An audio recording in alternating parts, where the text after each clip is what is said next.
How's it going, everyone? Welcome back to the R2F Sports Channel. U.S. national team just played a match against Honduras. Very interesting game. U.S. ended up winning 3-0.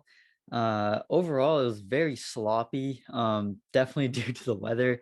For some reason, the U.S. Soccer Federation thought it was a great idea to play in 2-degree Minnesota. Yeah, very weird that they're playing in such terrible weather when you could have been playing in Miami or California or Texas. They just played a game in the new stadium in Austin. So I just don't understand what's going on with US soccer with just playing this terrible weather. I get that it's to throw off Honduras, just playing these terrible climates. But I think we should be a good enough team where we don't have to play in these terrible weather conditions where we're potentially forcing injury upon ourselves.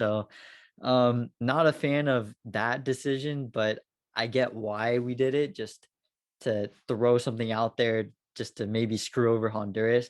I believe there's some comments and press from Honduras earlier in the game saying that, or before the game started, saying that they don't know why they're even coming out here because they're just being forced to play in these terrible conditions when they can't even qualify for the World Cup anymore.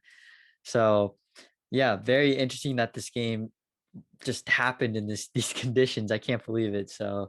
Yeah, 2-degree weather, but yeah, let's get into the starting 11. Matt Turner in goal. Fine with that. Didn't do too well last game. Had a big double save, but um, yeah, might as well just throw him back in there. Right back, Reggie Cannon. I guess it was to give Serginho Dest a break. He did play in 2 straight games, so I'm fine with this change. Reggie Cannon definitely getting some more minutes is helpful for his growth for the U.S. national team. Yeah, fine with that. Walker Zimmerman, happy he's back in the lineup after missing the game against Canada. He played really well against El Salvador, so I was surprised he missed that game. So I was happy to see him in the lineup. Miles Robinson, I thought he played awful last week, so I was surprised he made a return. I'm pretty sure he made a return because Chris Richards was injured, so that's probably why he got his spot back in lineup. Anthony Robinson, I was surprised he started as well, just based on how bad that last game was for him. Going to the midfield, probably the weakest midfield we've had all of qualifying so far. Weston McKennie obviously playing. Kellen Acosta as that defensive mid position, replacing Tyler Adams, who was injured for this game. And then Luca De La Torre, I believe, making his debut in World Cup qualifying.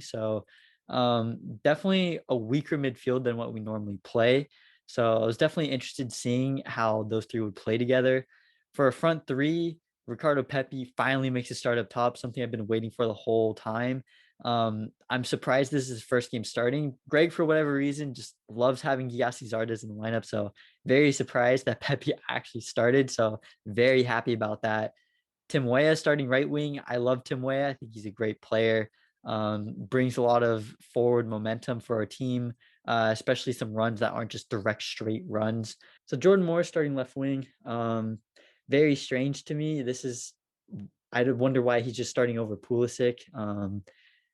It's strange. Pulisic's one of our best players. It's more of an exaggerated example, but I guess it's like Messi not starting for Argentina, Ronaldo not starting for Portugal, De Bruyne not starting for Belgium. I mean, these are just exaggerated examples, but it's basically benching your best player for a player who just doesn't play at all. So I don't understand why Jordan Morris is starting. I don't think he's quite good enough. Honestly, I didn't think he played very well in this game either.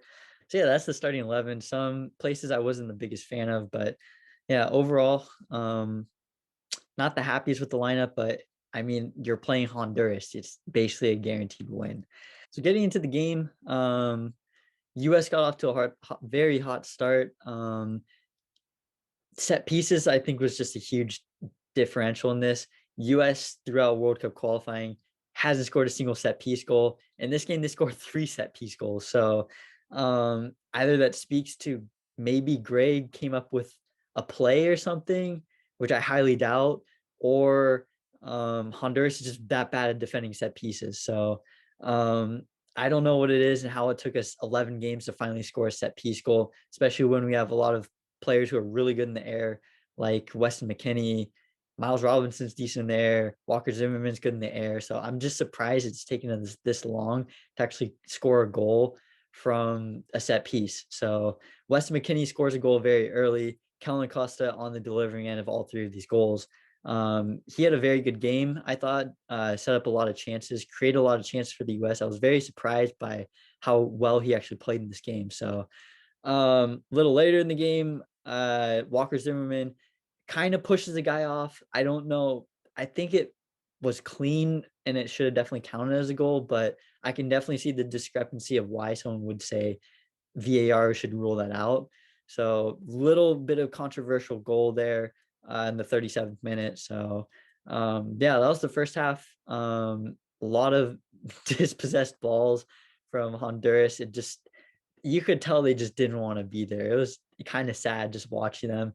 A lot of respect for them to just even show up to this game, playing in 2-degree weather in February. So yeah, a little later in the game, uh, Gregg finally decides to sub in Christian Pulisic, which should have been starting. Subs him in for Jordan Morris. And guess what? He scores within 3 minutes of coming on. So it's as if he should have started the whole game. So happy Pulisic scored. Walker Zimmerman gets an assist on this, which is kind of a weird assist. It like taps off his leg and goes to Pulisic. Pulisic one time to the corner, off of the corner. So very simple goal there. Um, yeah, other than that, we made a few more subs. Jesus Ferreira, not the biggest fan of him. I don't think he's that great of a striker. He gets subbed in. I think we should definitely be looking at other striker options, though. I'm surprised Josh Sargent isn't in this team.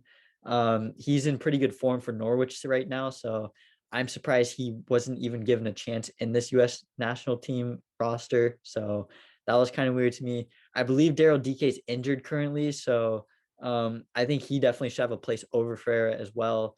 And then even PFOC as well. I believe his full name Sabachiu. I think he should have a spot in the U.S. national team roster as a striker as well.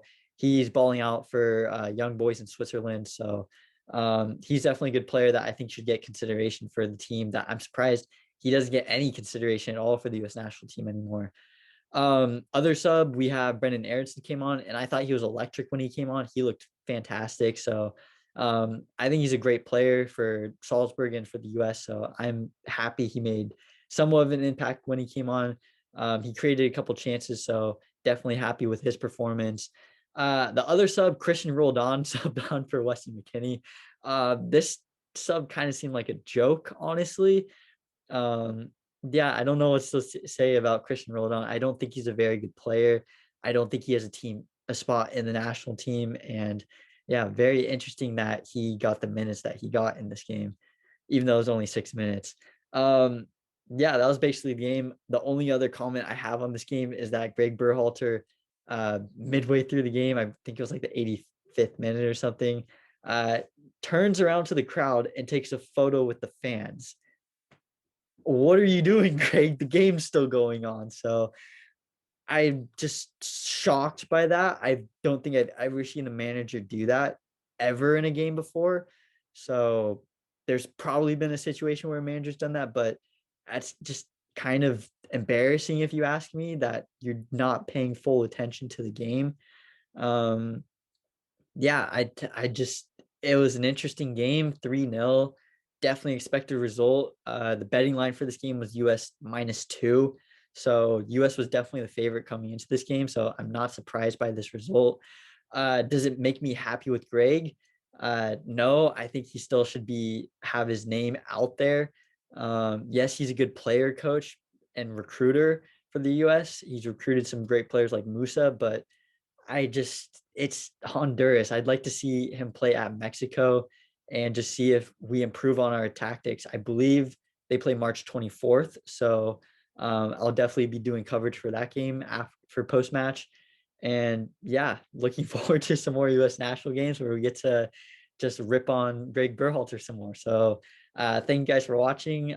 Subscribe to the channel if you enjoy this type of content. I also post Premier League content weekly. So make sure you subscribe, like the video. With that, see you guys next time.